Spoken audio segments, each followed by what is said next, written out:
क्या आप भी बनना चाहते हैं सुप्रीम कोर्ट के एडवोकेट? तो कैसे बनते हैं? आप लोग भी जानते हैं कि सुप्रीम कोर्ट में दो ही टाइप्स के एडवोकेट जो है प्रैक्टिस कर सकते हैं। फर्स्ट ऑफ ऑल, या तो आप एडवोकेट ऑन रिकॉर्ड हो या फिर आप सीनियर एडवोकेट हो। लेकिन सबसे ज़्यादा जो वहाँ पर प्रायोरिटी है वो किसकी है? एडवोकेट ऑन रिकॉर्ड की है। तो भाई क्या सुप्रीम कोर्ट में हम ऐसे ही एडवोकेट ऑन रिकॉर्ड का हिस्सा बन जाते हैं मतलब? तो या फिर हमको कुछ करना पड़ता है? तो भाई बिल्कुल करना पड़ता है। अगर आप एलएलबी कर चुके हैं या फिर आपने एलएलबी में एडमिशन लिया है या फिर आपकी एलएलबी या बीएलएलबी खत्म होने वाली है, तो ध्यान से सुनिएगा। आपका जो एओआर आप किस तरीके से बन सकते हैं, कैसे आप सुप्रीम कोर्ट जा सकते हैं। बहुत ज़्यादा लंबा प्रोसेसर नहीं है, बट बशर्ते है एक अच्छे स्टडी का। क्या होता है? एग्जाम होता है, बिल्कुल एग्जाम होता है, बहुत बेहतरीन तरीके से होता है। इसलिए आपको नॉलेज की ज़रूरत होती है और नॉलेज तभी मिलेगी जब आप एक अच्छे तरीके से अपनी लॉ ग्रेजुएट कंप्लीट करेंगे एक सीरियस कैंडिडेट के रूप में। तो यहाँ पर प्रोसीजर बताते हैं। सबसे पहले एलिजिबिलिटी। तो भाई आपने अपनी लॉ की डिग्री कंप्लीट कर ली, उसके पश्चात आपने अपनी स्टेट बार काउंसिल में एज एन एडवोकेट के रूप में अपना एनरोलमेंट कराया। उसके बाद आप क्या करते हैं? 4 साल तक आप एज एन एडवोकेट के रूप में प्रैक्टिस करेंगे और उसके बाद 1 साल आप किसी जो एडवोकेट और रिकॉर्ड होता है उसके अंडर में ट्रेनिंग लेंगे। सारी चीज़ें यहाँ पर ज़रूरी होती हैं। देखिए 4 साल तो आपको एज एन एडवोकेट के रूप में प्रैक्टिस करनी होगी। उसके बाद 1 साल आपको ट्रेनिंग लेनी होती है एडवोकेट ऑन रिकॉर्ड के अंडर। ठीक है। प्रशिक्षण इनके ट्रेनिंग शुरू करने की तारीख तक कम से कम 4 वर्ष की कानूनी प्रैक्टिस और एक मान्यता प्राप्त एओआर के तहत 1 साल का अनिवार्य प्रशिक्षण होना जरूरी है। और बाकी यहाँ पर देखिए प्रशिक्षण के दौरान दिल्ली में ही रहना ज़रूरी है, क्योंकि हमारा सुप्रीम कोर्ट कहाँ है? दिल्ली में, और वहीं रहकर आप इस प्रैक्टिस को कर सकते हो।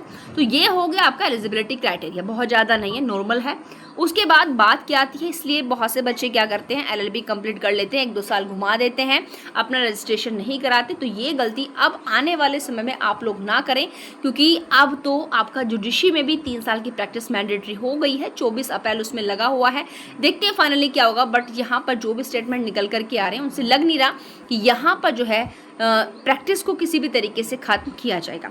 अब यहाँ पर देखते हैं, ठीक है, आप लोग के पास एलिजिबिलिटी क्राइटेरिया कंप्लीट है, आपकी 4 साल प्लस 1 ईयर आपकी जो ट्रेनिंग है वो भी आपकी कंप्लीट है। तो अब भाई एग्ज़ाम भी होगा ना, या बस ये प्रैक्टिस सर्टिफिकेट या फिर ये जो हमारा 1 साल की ट्रेनिंग है, प्रशिक्षण है, इसको दिखाने के पश्चात हम एज एन एडवोकेट और रिकॉर्ड में शामिल हो जाएंगे? बिल्कुल भी नहीं होंगे भाई। एग्ज़ाम होता है, साल में एक बार कंडक्ट होता है, समथिंग जून के महीने में होता है, और यहाँ पर नोटिफिकेशन भी इशू होता है। ध्यान रखिए इस चीज़ का कि भाई हमको कैसे जानकारी होगी। तो उसका नोटिफिकेशन बाकायदा सुप्रीम कोर्ट की ऑफिशियल वेबसाइट पर आपको मिलेगा, और बिल्कुल अगर आएगा तो हम इसके लिए, और हमने पहले बनाया भी था तब आई थी, और फिर से बनाएंगे तभी कोई वैकेंसी, मतलब तब आपका नोटिफिकेशन आता है। परीक्षा कैसे होती है? तो सुप्रीम कोर्ट द्वारा कंडक्ट कराई जाती है एओआर परीक्षा, वो पास करनी ज़रूरी होती है, साल में एक बार होती है, मोस्टली जून में। कैसे होगा? रजिस्ट्रेशन कराएंगे, परीक्षा पास करने के बाद एओआर को सुप्रीम कोर्ट में आधिकारिक रोल में रजिस्टर्ड कर लिया जाता है। लेकिन ये तो बताओ भाई परीक्षा कैसे होगी? तो यहाँ पर आपको डेस्क्रिप्टिव पेपर आते हैं भाई 4, ठीक है, 4 डेस्क्रिप्टिव पेपर होते हैं और 100 नंबर के होते हैं भाई। 1-2 नहीं होता, 4 पेपर होते हैं 100 नंबर के, थ्योरिकल लिखने के लिए आता है। और इसमें आपका जो है एप्टीट्यूड देखा जाता है कि मतलब आपकी प्रैक्टिकल नॉलेज, हर चीज़ के अंदर आपकी जानकारी लीगल फील्ड में। पहला क्या होगा? सुप्रीम कोर्ट की जो कार्य प्रणाली है और जो प्रोसेसर है, practice and processor of the supreme court, एक इससे संबंधित होगा, इसके संबंध में सब कुछ पूछा जाएगा। दूसरा जो पेपर है इसमें ये चीज़ें आती हैं जो आपका पहला वाला रहेगा, ये practice and procedure of the supreme court, यानी कि सुप्रीम कोर्ट की जो कार्य प्रणाली है और जो प्रक्रिया है, उसमें सुप्रीम कोर्ट का जो नियम 2013 है वो आपको पढ़ना है, जो क्षेत्राधिकार है वो पढ़ना है, क्योंकि कार्य प्रणाली पूछ रहे हैं, प्रोसीजर पूछ रहे हैं। तो भाई सुप्रीम कोर्ट से रिगार्डिंग जो भी चीज़ें वो सारी आपको पढ़नी होंगी। तो कॉन्स्टिट्यूशन में पढ़नी होंगी सारी चीज़ें आपको, जैसे ओरिजिनल जुरिडिक्शन है, अपीलिएट है, जुरिडिक्शन है, आपका रिव्यू पिटिशन, जितनी भी चीज़ें हैं।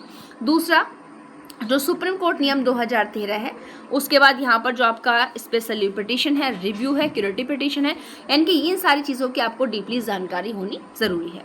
तो ये तो मोस्टली एक लॉ स्टूडेंट्स पढ़ता है, लेकिन ये वही पढ़ता है नीचे वाली चीज़ों को जो डीप अच्छे तरीके से कॉन्स्टिट्यूशन पढ़ता है। बाकी आपको पढ़ना होगा सुप्रीम कोर्ट नियम 2013 भी। दूसरा आपको ड्राफ्टिंग का आता है, जिसमें जैसे कि आपको पिटिशन ड्राफ्ट करनी होगी, एफिडेविट ड्राफ्ट करने होते हैं, एप्लीकेशंस ड्राफ्ट करनी होती हैं। ये जितनी भी हम चीज़ें पढ़ते हैं, यानी कि कोर्ट के अंदर जितना भी आप ड्राफ्टिंग करते हैं वो सब ड्राफ्ट करना आपको आना चाहिए। स्पेशली पिटिशन, यानी कि ट्रांसफ़र याचिकाएं, बेल एप्लीकेशन, इस तरीके की ड्राफ्टिंग आपको आनी चाहिए। तो वो आपको बहुत बेहतरीन तरीके से सीखनी होगी। इसलिए तो उन्होंने पहले 4 साल का आपका एज एन एडवोकेट के रूप में प्रैक्टिस है, क्योंकि ये सारी ड्राफ्टिंग जो है बच्चा वहाँ पर सीख लेता है। और 1 साल जब आप AOR के अंडर में ट्रेनिंग करेंगे तो भी आप इन चीज़ों को सीख लेंगे। बस सीखेंगे कब? जब आपके अंदर रुचि होगी, इंटरेस्ट होगा। तीसरा पेपर होगा आपका पेशेवर नैतिकता और वकालत का, एडवोकेशन प्रोफेशनल एथिक्स का। तो यहाँ पर अगर मैं आपसे बात करूँ तो यहाँ बिल्कुल, और यहाँ अगर आप एक चीज़ देखेंगे तो ये सारे के सारे एग्ज़ाम वो हैं जो एक अधिवक्ता होने के नाते जिनकी जानकारी आपको होनी चाहिए, तभी आप एक परफेक्ट और काबिल और योग्यतापूर्ण अधिवक्ता बन सकते हो। यहाँ अब ये जो पेपर होगा आपका पेशेवर नैतिकता और वकालत का, एडवोकेशन प्रोफेशनल एथिक्स का, इसमें क्या क्या पूछा जाएगा? एडवोकेट एक्ट आपको पढ़ना है, बार काउंसिल ऑफ इंडिया के रूल्स पढ़ने हैं, और जो एडवोकेट ऑन रिकॉर्ड होता है उसके क्या क्या कर्तव्य और आचरण होते हैं ये यहाँ पूछा जाएगा। चौथा पेपर आपका लीडिंग केस लॉस का आता है कि सुप्रीम कोर्ट के जो आपके लीडिंग केस लॉस होंगे, इसलिए सुप्रीम कोर्ट के जितने भी महत्वपूर्ण मामले आते हैं आपको पर मंथ उनको जानकारी रखनी चाहिए। आप अपने अलग से नोटबुक बनाएं। जो आपके हाई कोर्ट्स के, स्पेशली आप जिस हाई कोर्ट से, जिस डिस्ट्रिक्ट से जिस स्टेट से आप बिलोंग करते हैं उस स्टेट के हाई कोर्ट के जो इंपॉर्टेंट केसेस हैं और सुप्रीम कोर्ट के जो केसेस हैं उनको आपको अलग से जो है अपना लिखना चाहिए, नोट्स बनाने चाहिए। सुप्रीम कोर्ट के ऐतिहासिक और महत्वपूर्ण जो भी डिसीजन है ओल्ड न्यू। और पासिंग मार्क्स कितना है भाई? पेपर में कम से कम 50% और कुल मिलाकर सारा जो है 60% अंक लाना ज़रूरी है। और अधिकतम यहाँ पर अटैम्प्ट्स है 5 प्रयास आपको मिलेंगे। ऐसा नहीं कि जब मन चाहो पेपर देते रहो, अनलिमिटेड ऐसी चीज़ें यहाँ पर जो है नहीं है। तो ध्यान रखिएगा, अगर आप भी चाहते हैं भाई हमें तो सुप्रीम कोर्ट का एडवोकेट बनना है, एक अलग ही हमारी पर्सनैलिटी होती है, एक अलग पहचान होती है, तो उसके लिए आपको शुरू से इसी तरीके से अपने आप को तैयार करना होगा। तो मिलते हैं नेक्स्ट वीडियो में। Thank you, bye bye.